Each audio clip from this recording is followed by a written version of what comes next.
अस्सलाम वालेकुम एवरीवन, कैसे हैं आप सब स्टूडेंट। जैसे कि आप लोगों को थंबनेल से नजर आया, 2025 में आप लोगों को दोबारा से जो है OMR शीट का जो है वो जिक्र कर दिया गया है कि जब आपकी कॉपीज जो है किस तरीके से होंगी, किस तरह आपको कॉपी मिलेंगी। प्लेन कॉपीज जो आपकी पहले आया करती थी वो खत्म हो गई, थोड़ा बहुत डिटेल के साथ आप लोगों के साथ शेयर करूंगी। अच्छा, इससे पहले मेरे चैनल के ऊपर जो है 2022 में मैंने बहुत डिटेल में एक लेक्चर अपलोड किया था OMR शीट के हवाले से। उसमें कंप्लीट डिटेल, एनरोलमेंट कार्ड किस तरह फिल होगा, एग्जामिनेशन फॉर्म कैसे जो है आपने जो है कहाँ लिखना है, क्या करना है, कॉपी का पूरा तरीकेकार जो है वो मैंने इसके ऊपर आप लोगों के साथ शेयर कर दिया था। तो आप लोगों ने जाके इसको जरूर वॉच करना, उसका लिंक डिस्क्रिप्शन में होगा। तो आप अभी जो आपकी 2025 में जो आपको कॉपी दिखाई गई है और जो वेबसाइट पे अपलोड की गई है और जो डिफरेंट ग्रुप्स में भी सर्कल कर रही है, मैंने इवन अपने जो है व्हाट्सएप चैनल के ऊपर इसको 5 दिन पहले ही अपलोड कर दिया था। तो आप लोग जरूर जाकर देखें, उसको जरूर फॉलो कर लिया करें। इनकेस क्योंकि यूट्यूब पे वीडियो बनाने में टाइम लग जाता है, इनकेस अगर टाइम नहीं होता, कुछ इश्यूज होते हैं जिसकी वजह से मैं उसको नहीं कर सकती, तो फिर मेरी कोशिश ये होती है कि मैं एटलीस्ट व्हाट्सएप चैनल पे वो चीज़ अपलोड कर दूं ताकि फौरन आप लोगों को मिल जाए। तो आप लोग उसको फॉलो कर लिया करें, ठीक है जी। आ जाते हैं physics, chemistry, biology, computer science, अच्छे से पार्ट 1 पार्ट 2 तमाम आर्ट्स वाले बच्चे हैं, कॉमर्स के हों, साइंस के हों, तमाम बच्चे। और सबसे पहले आपने क्या करना है, नेम ऑफ एग्जामिनेशन लिखना है, अपना सब्जेक्ट लिखना है, आपका पेपर कौन सा, डेट डालनी है, और ये साइन ऑफ जो है डिप्टी सुपरिटेंडेंट जो आपका अंदर इंटरनल होगा, जो आपका पेपर ले रहा होगा, वो यहाँ पे साइन करेगा। अच्छा, मेन चीज आपको रोल नंबर लिखने का तरीकाकार पता है क्या है? इसमें वर्टिकल एंड हॉरिजॉन्टल कुछ लाइंस आपको नजर आ रही है।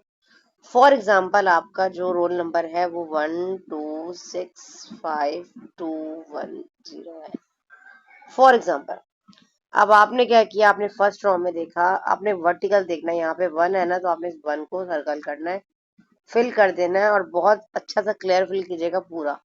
बाज दफा ऐसा भी हो सकता है कि आपकी स्कैनिंग से कॉपीज चेक हो, तो मशीन चेक करती है ना, उसमें फिर इंसान का कोई काम नहीं होता, तो इसलिए आपने जो है बड़ा ध्यान से लिखना है। सेकंड नंबर 2 है, इसमें आपका 6 है, तो आपने 6 को फिल कर दिया। फिर आपका यहाँ पे जो है 5 है फॉर एग्जाम्पल, तो आपने यहाँ पे 5 को भी फिल करना है। फिर यहाँ 2 है तो आपने 2 को फिल करना है, 1 है तो यहाँ 1 को फिल करना है, 0 है तो यहाँ 0 को फिल करना है। कहने का मकसद ये है कि सोचिए मैं मेरे हाथ से कर रही हूँ ना, तो इस वजह से ऐसा हो रहा है। आप तो ज़रा पेन पेन से करेंगे, ठीक है, इस तरीके से। उम्मीद आपको मेरी बात समझ में आ गई होगी, ठीक है जी। अब आगे आ जाते हैं, रोल नंबर आपको समझ में आ गया, ये काम आपका नहीं है।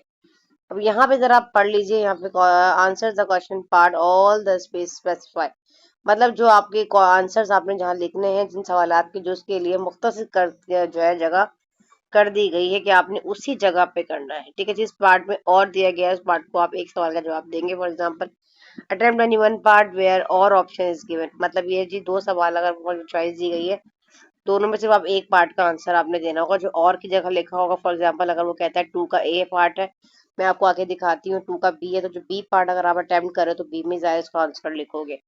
अच्छा जी, रफ वर्क भी दिया गया है, आखिरी में दिया गया, लास्ट में दिया गया, देख लेते हैं। बोर्ड के कवानीन के तहत कॉपी के अंदर अपना रोल नंबर, नाम, रोल नंबर लिखना या कोई शनाख्ती अलामत बनाना सख्त मना है, ठीक है जी। अंदर की तरफ अपना कोई नाम, रोल नंबर वगैरह कुछ नहीं लिख सकते आप। जो कुछ लिखना है आपने बाहर लिखना है, जो पूछा गया है। ये काम आपका नहीं है, for use of examiner only, मतलब आपने पहले नंबर क्वेश्चन में कितने नाम मार्क्स ऑब्टेन किए, सेकंड में कितने किए, थर्ड में किए कितने किए, तो ये सारे काम आपके एग्जामिनर कॉपी चेक करके है जो करेगा। ने सारे science of head examiner, assistant of head examiner, subject examiner, ये सब उनका अपना काम है, आपका काम नहीं है। सेकंड पेज आपको नजर आ रहा है, छोटा करके दिखाती हूँ, फॉर नॉट फॉर यूज, ये आपके यूज का नहीं है। अच्छा जी, यहाँ आ जाते हैं क्वेश्चन नंबर। अच्छा, इसमें एक बात बच्चे पूछेंगे, मिस हमारा जो अगर आंसर है बड़ा होगा तो ये तो स्पेस कम है।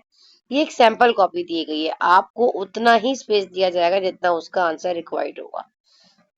उम्मीद है आप मेरी बात समझ रहे होंगे। ये नहीं कि ये तो सिर्फ एक सैंपल कॉपी के तौर पे उन्होंने बताया है, लेकिन आपको जितना आंसर रिक्वायर्ड होगा उसके हिसाब से उन्होंने आपको स्पेस वो लोग देंगे। और अगर कहीं डायग्राम वगैरह आपको बनानी होगी तो वो भी आप बनाएंगे, लिखा है draw the diagram in question if required, ठीक है। सेक्शन भी आ गया। फॉर एग्जाम्पल, क्वेश्चन नंबर 2 का पार्ट 1 कर रहे हैं तो अभी पार्ट 1 में लिखेंगे। अगर आप इसका पार्ट 2 कर रहे हैं तो आप पार्ट 2 वाले में लिखेंगे, ठीक है जी। इसके ऊपर मेंशन है, क्वेश्चन लिखने की जरूरत नहीं होगी, डायरेक्ट आप आंसर लिखना शुरू कर देंगे, ठीक है जी। आगे आ जाते हैं। फॉर एग्जाम्पल, ये 2 का 3 पार्ट करने जा रहे हैं तो 3 वाले में लिखेंगे, 4 करने जा रहे हैं तो इस तरीके से प्रॉपर तरीके से बच्चों को नहीं बना कर देते, छोटे बच्चों को, मोंटेसरी के बच्चों के लिए एक शीट बना दी जाती है या 1 क्लास के बच्चों के लिए बना दी जाती है, इस टाइप का कुछ ये बना दिया गया है। ठीक है जी। हालांकि जरूरत नहीं है इसकी, इंटर लेवल बच्चों की, बाज बच्चे कंफ्यूज हो जाते हैं कुछ, क्योंकि ज्यादा बड़ी हेडिंग्स होती हैं, बच्चे हेडिंग्स डाला के काम करते हैं, प्रेजेंटेशन से काम करते हैं, उतनी कॉपीज ले रहे होते हैं, तो वो ज्यादा तरीका कार सही होता है मेरे ख्याल से तो। खैर आगे जो आपको कहा गया आपने उसी तरह फॉलो करना है, इसी तरह पूरा आपको क्वेश्चन मिलेगा। सेक्शन सी में भी आप करने जा रहे हैं, पेज 1 पेज 2 आपको गिवन है, जिस तरीके से आप लिखना चाहें आप उतना लिखें। क्वेश्चन नंबर देखें, क्वेश्चन नंबर 4 के लिए पेज 1 और क्वेश्चन नंबर 4 के लिए पेज 2। देखो डिस्क्रिप्शन आपको पता है लंबी होती है, सेक्शन सी बड़ा होता है, तो उन्होंने इस चीज का ध्यान रखते हुए आपको दिया है। देखो जैसे कि आपका क्वेश्चन नंबर सेक्शन सी है और क्वेश्चन नंबर आप 3 करने जा रहे हो, तो उन्होंने आपको एक इसका पेज 1 भी दिया है और उसके लिए आपको इसका पेज 2 भी दिया है।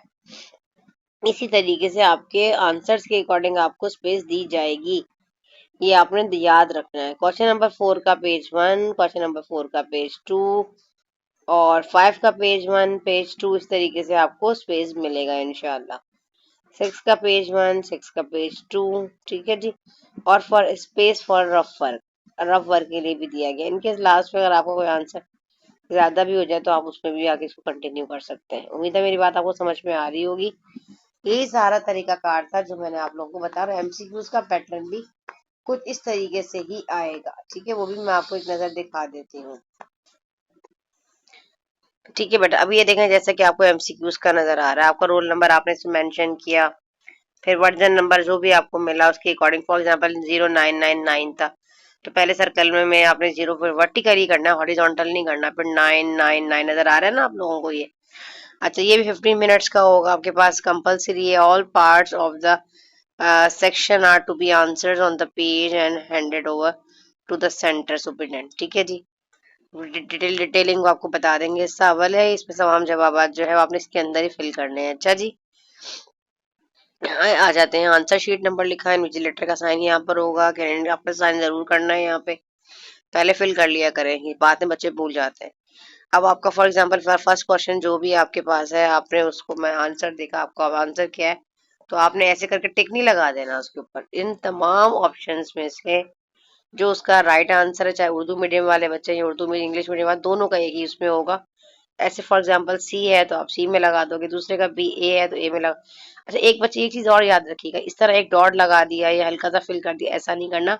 मशीन उसको स्कैन नहीं करती, स्कैनर्स चेक करते हैं। ठीक है, ये देखिए यहाँ पे इसने आपने बिल्कुल सर्कल प्यारा सा गोल सा सही से तरीके से बनाना है। ठीक है, मुझे सही से बन नहीं रहा, मैं स्क्रीन पे लिख रही हूँ पेन से। आपने इस तरह से बाज़ दफा ऐसा होता है जी, आपने देखा ये वाला सही नहीं था, इसको आपने यूं कट किया और दूसरे वाले को आपने ऐसे करके और ऐसे कर दिया, तो मशीन को ये चीज कुछ भी नहीं पता, ये आपका पूरा एमसीक्यू जाया हो जाएगा। तो ध्यान से आंखें खोल के पहले ही देख लीजिएगा, पहले यहाँ पे लगा लीजिएगा हल्का सा पेंसिल से टिक, बाद में इसको सर्कल को फिल कर लीजिएगा जब आप फाइनल कर लीजिए इसका आंसर यही है। तो इस चीज का आपने बड़ा खास ख्याल रखना है। ठीक है जी। तो ये पूरी एमसीक्यू शीट आपको इस तरीके से मिलेगी। वीडियो अच्छी लगी तो लाइक करें, चैनल को कर दीजिए सब्सक्राइब, और आपके पास एजुकेशनल पॉइंट ऑफ व्यू से कोई भी रेलेवेंट ग्रुप्स मौजूद हैं तो वहां तक फॉरवर्ड किया करें, मुझे भी आपकी सपोर्ट की जरूरत है। चलें मिलते हैं इंशाल्लाह ताला इस तरह के हेल्पफुल लेक्चर्स के साथ, जब तक के लिए सानी जी को दें इजाजत। अल्लाह हाफिज़।